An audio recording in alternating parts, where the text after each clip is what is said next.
Lights, camera, traction.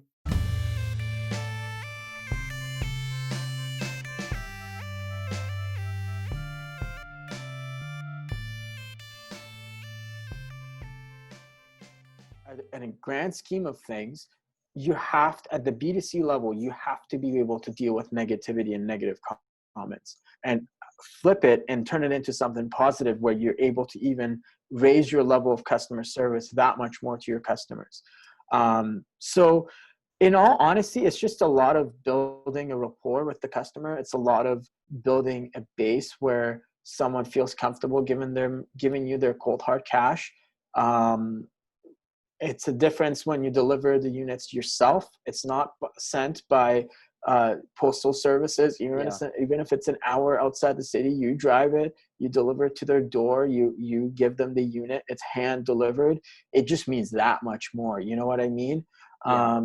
So to me, like, I don't mind putting those things. And when I talk about sweat equity, sweat and tears of the business, that's the kind of things, like, that's money saved right there. You don't pay the shipping costs, and it means that much more to the customer. They're willing to work with you that much more when you wear a nice pair of pants and shirt and deliver the unit right at their door.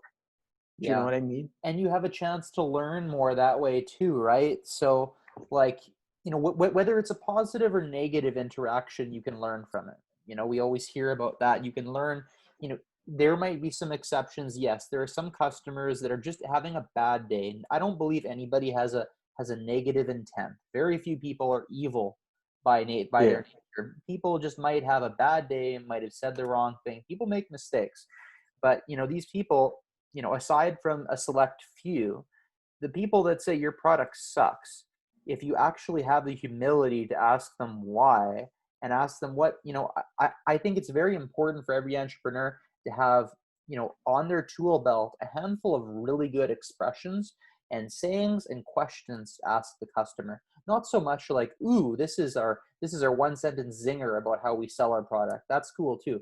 But, how to ask them certain things. Like, I love asking if any customer says no, I like asking questions similar to like, well, what does the product need to look like in order for you to say yes?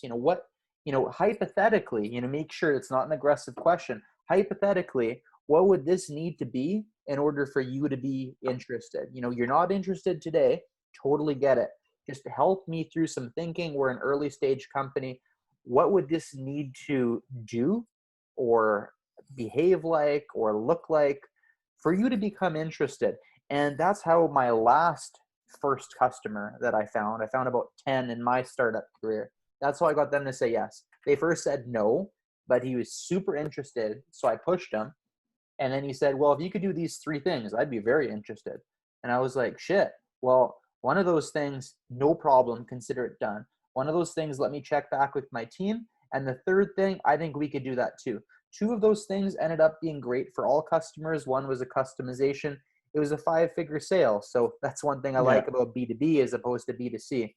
But like, and on the same side, I like to ask happy customers, like, why did you choose Nulam instead of the competitor XYZ? Why did you decide to pay, us as a young company with not a lot of brand clout as opposed to continuing the 6-month-a-year backyard garden process? Like, asking these tough questions, I initially thought, oh, I shouldn't ask that because maybe it's giving the customer a chance to be like, maybe I don't want to purchase this. Like, maybe they'll second guess it.